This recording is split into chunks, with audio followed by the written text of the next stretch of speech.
Ah, había algo mal con mi micrófono. ¿Me oyes, Pravin? Sí, te oigo muy bien. Estupendo. Hola a todos. Hoy es domingo, 9 de agosto de 2026, y nuestro querido amigo, Pravin Soni, está aquí con nosotros. Bienvenido de nuevo, Pravin. Muchas gracias, Nima, por invitarme. Muchas gracias. Déjame empezar, Pravin, por el acuerdo o pacto militar entre Arabia Saudí, Turquía y Pakistán, que se suponía que establecía que un ataque contra uno significaba un ataque contra todos ellos. Y entonces hubo muchos debates. ¿Quién es el objetivo de ese pacto militar? Y anoche hemos visto que Yemen ha vuelto a atacar y ha alcanzado objetivos en Arabia Saudí. Uno de ellos estaba en la misma zona, Ras Tanura, donde fue atacada Aramco. Y el otro punto importante es que una especie de almacén de municiones en Arabia Saudí fue atacado de nuevo. Y esto es, creo, algo nuevo en los últimos ataques yemeníes contra Arabia Saudí. Es la primera vez que atacan municiones dentro de Arabia Saudí.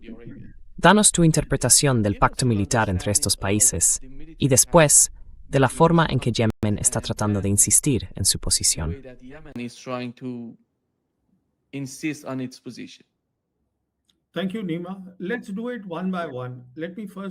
Gracias, Nima.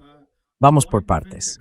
Primero, déjame hablar de este acuerdo conjunto de defensa que se firmó el 7 de agosto. Verás, ha salido una nota de prensa del Ministerio de Exteriores de Pakistán, hay que entenderla. Y junto a eso, el presidente turco, Erdogan, también ha escrito sus comentarios en X, lo que antes era Twitter, sobre este acuerdo. Así que, cuando se juntan ambas cosas y también se observa la secuencia de acontecimientos, cómo se han desarrollado los hechos, queda muy claro de qué estamos hablando. En este acuerdo conjunto de defensa hablamos en esencia de dos cosas fundamentales. Una, seguridad colectiva. Y también hablamos de disuasión colectiva.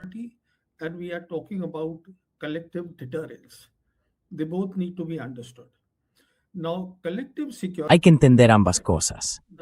Ahora bien, la seguridad colectiva es un concepto que el ministro de Exteriores iraní, Araghchi, recibió de Rusia y China. Tiene que ver con el nuevo orden mundial. Permítanme explicar también la cronología, cómo ha sucedido esto y cómo ha surgido la seguridad colectiva. Todos recordarán que esta guerra comenzó el 28 de febrero, cuando los estadounidenses y los israelíes lanzaron su ataque contra Irak. La primera fase se prolongó hasta el 8 de abril. Y luego sabemos que el 27 de abril Araghchi fue a Rusia. Allí en San Petersburgo mantuvo una conversación de 1 hora y media con el presidente Putin. Regresó y después de eso, el 6 de mayo, Araghchi fue a Pekín y se reunió con Wang Yi.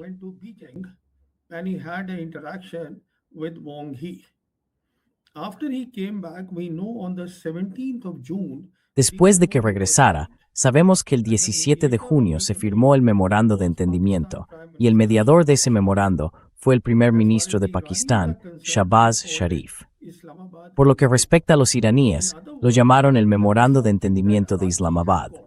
En otras palabras, Araghchi había obtenido algo de sus visitas a Rusia y China, y los iraníes consideraron que los pakistaníes tenían que hacer gran parte del trabajo pesado en ello. Por eso lo llamaron el Memorando de Entendimiento de Islamabad. Por supuesto, desde el punto de vista de los pakistaníes, ellos son sin duda los mediadores, y por eso Shahbaz Sharif firmó el memorando.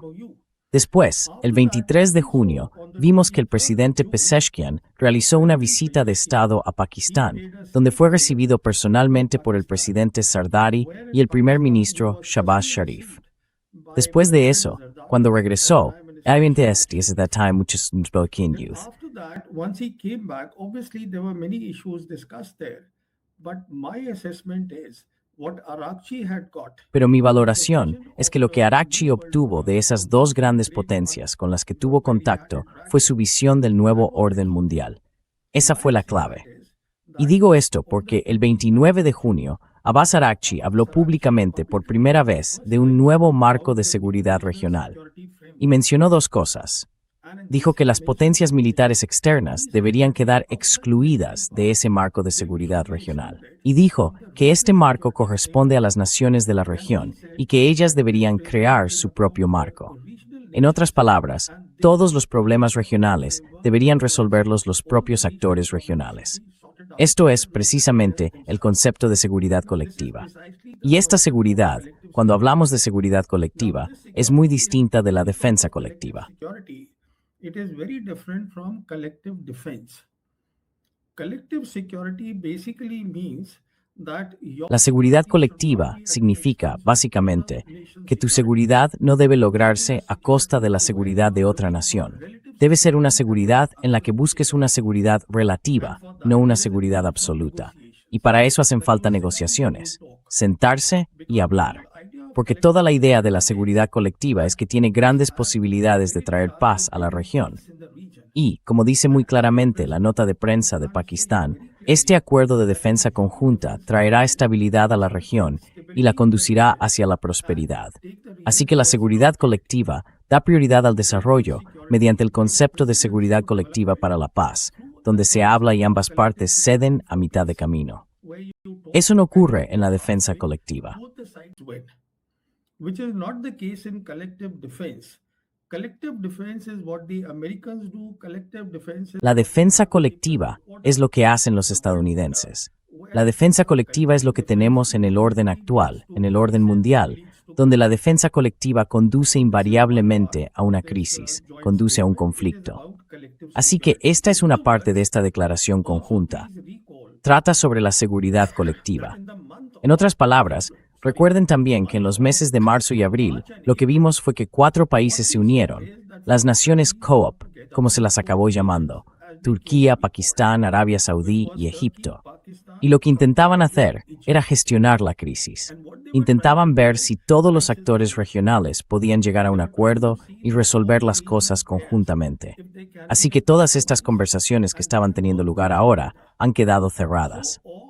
Y hay un último punto más que quiero señalar, que es igual de importante. another last point that I want to make, which is equally important, and that is that after Arakchi had announced this, Y es que, después de que Araghchi anunciara esto, y después de la visita del presidente Pezeshkian a Pakistán, también recuerden que el 13 de julio, el mariscal de campo Asim Munir realizó una visita de 2 días a Turquía, donde mantuvo una conversación detallada con el primer ministro turco y con los responsables militares de allí.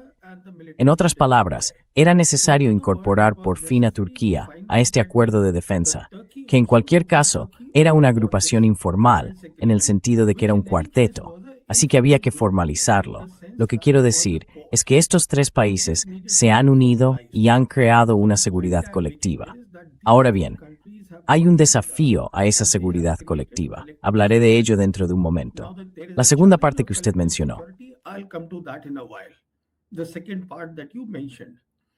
The other aspect I said of this agreement is El otro aspecto de este acuerdo, como he dicho, es la disuasión colectiva. Esta disuasión colectiva significa que un ataque contra uno será un ataque contra todos. Y esto, básicamente, ya saben, apunta a Israel. ¿Por qué digo esto? Porque si ven lo que Erdogan ha escrito en su cuenta de X, ha añadido algo más que no aparece en el comunicado de prensa pakistaní. Ha dicho que se trata de combatir el terrorismo. Ahora bien, el Estado que está practicando el terrorismo es Israel. Y sabemos que por lo que respecta a los israelíes, sus principales dirigentes hablan abiertamente de que más que Irán, la amenaza viene de Turquía. Así que cuando hablamos de disuasión colectiva, básicamente significa que esto pretende disuadir a Israel. Que miren, no están contra uno, están contra 3 países, y cada uno aporta sus propias fortalezas. you are against 3 countries and they bring their own strengths. So these are the 2 key things. Now, one question. Así que estas son las 2 cuestiones clave. Ahora bien, una pregunta que quizá todo el mundo quiera plantear es, ¿esto no significa que si hay una guerra entre Turquía e Israel, Pakistán también vaya a intervenir, o que también vayan a intervenir los saudíes? Porque de eso es de lo que se habla. Bueno, verá, la cuestión es que se trata de disuasión colectiva. Si Turquía quiere a Pakistán, eso lo decidirá Turquía. En lo que respecta al acuerdo, el acuerdo formal ya se ha firmado, y esto básicamente pretende disuadir a las potencias externas. En cuanto a Estados Unidos abandonará Asia Occidental. pero ese es otro asunto que podemos discutir. Así que el problema en esta región está con Israel. Por tanto, estas son las dos cuestiones clave que hay que entender de esta nota. Ahora, como ejemplo de seguridad colectiva, está lo que usted acaba de mencionar, que los saudíes y los yemeníes, o los hutíes, Mantum Brown.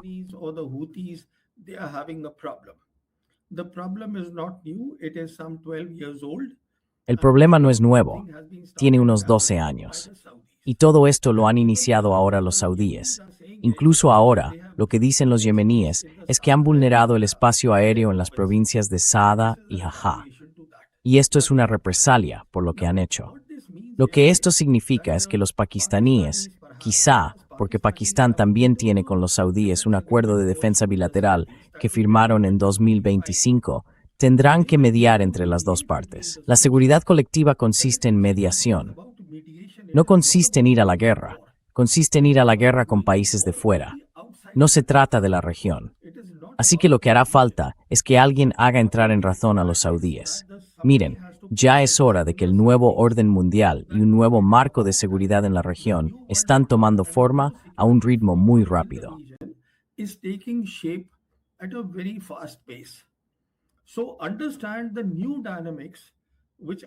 Así que comprendan las nuevas dinámicas que Arakchi ya ha expuesto y como consecuencia de ellas se ha producido este acuerdo de defensa conjunta.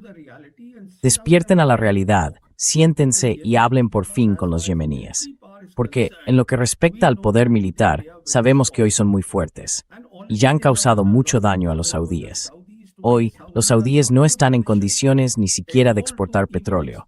Lo tienen todo paralizado. Así que están en serios problemas, porque quiero decir, también necesitan dinero, todos estos reinos. ¿De dónde va a salir ese dinero? Así que en mi valoración, Nima, a grandes rasgos, si se siguen todos los pasos lógicos, de esto es de lo que se trata.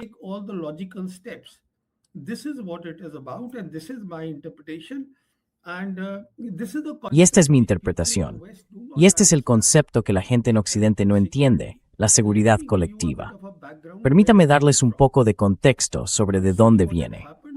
Verán, lo que ocurrió fue lo siguiente. Sabemos que en noviembre de 2012, Xi Jinping llegó al poder en China. Su primera visita al extranjero fue a Rusia y tuvo lugar en marzo de 2013, cuando se reunió con el presidente Putin. Después de eso, el 23 de marzo de 2013, pronunció un discurso en el Instituto de Relaciones Internacionales de Moscú. Así que, seguramente de lo que habló con Putin fue de lo que habló en ese instituto.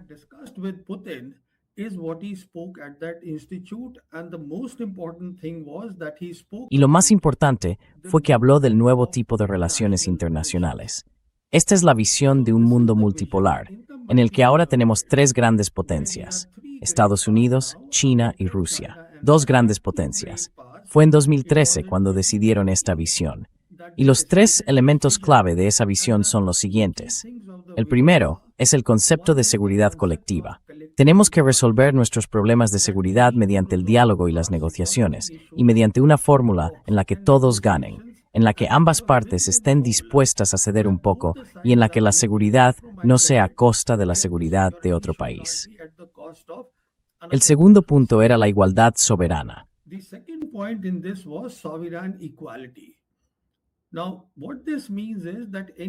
Esto significa que cualquier país, pequeño o grande, puede decidir su propio camino de desarrollo, puede decidir su propia política exterior.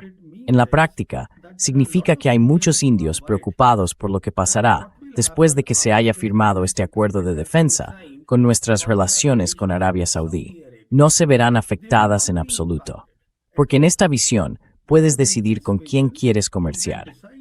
Esta visión tiene un objetivo completamente distinto: crear una arquitectura de seguridad en la que todos los países de la región resuelvan y hablen de sus problemas.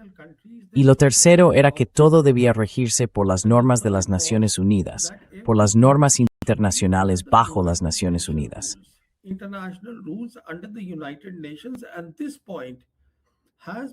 Y este punto lo ha destacado el presidente Erdogan en la publicación que ha hecho en X, además de lo que he dicho yo, de la nota de prensa emitida por el Ministerio de Exteriores de Pakistán. Él lo ha mencionado.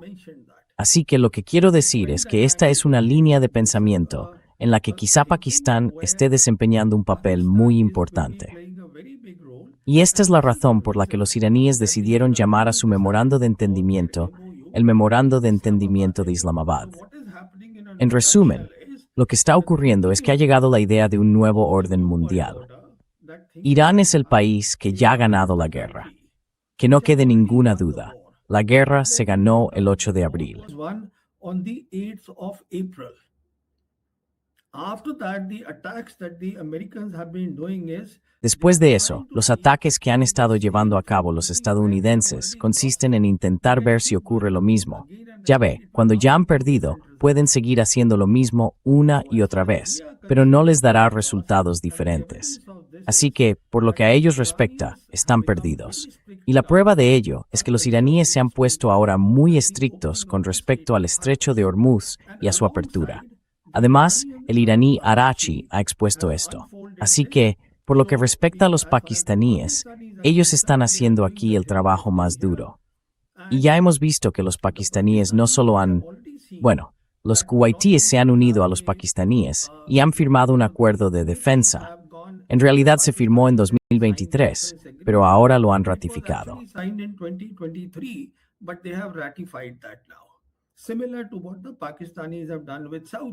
Algo parecido a lo que los pakistaníes han hecho con los saudíes. No solo eso, hoy los pakistaníes también han entrado en el continente africano, donde se ha firmado con Somalia un acuerdo de defensa similar. Así que la cuestión es que los pakistaníes cuentan con el pleno respaldo de los chinos y los rusos para llevar esta idea de cooperación en defensa y a través de ella la idea de seguridad colectiva al mayor número posible de países, especialmente a los países musulmanes. El énfasis está en la solidaridad musulmana.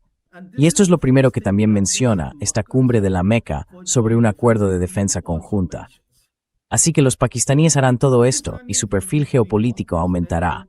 Y, en lo que respecta a Asia Occidental, esta se convierte en la primera región en poner a prueba este acuerdo.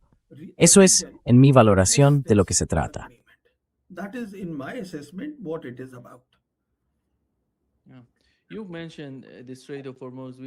Ha mencionado el estrecho de Hormuz, que ahora mismo es el centro del conflicto entre Estados Unidos e Irán. Y The Wall Street Journal informó, ya sabe, sobre Donald Trump, su postura y su interpretación de la situación. El artículo dice que Donald Trump lleva semanas preparándose para declarar la victoria en la guerra con Irán, si Teherán reabre por completo el estrecho de Hormuz. Y está diciendo en privado a sus principales asesores que, si eso ocurre, va a declarar la victoria y va a salir de la región.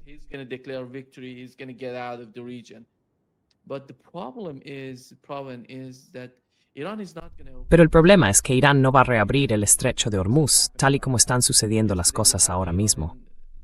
Ayer, el Consejo Supremo de Seguridad Nacional de Irán emitió una declaración en la que hablaba de todos y cada uno de los puntos que están considerando ahora para reabrir el estrecho de Hormuz. Básicamente, ahora están hablando de todos los frentes: Palestina, Líbano, Yemen, Irán e Irak. Es una especie de planteamiento integral por parte de Irán. Dice, si queréis resolver la cuestión, no están separados, estamos todos unidos.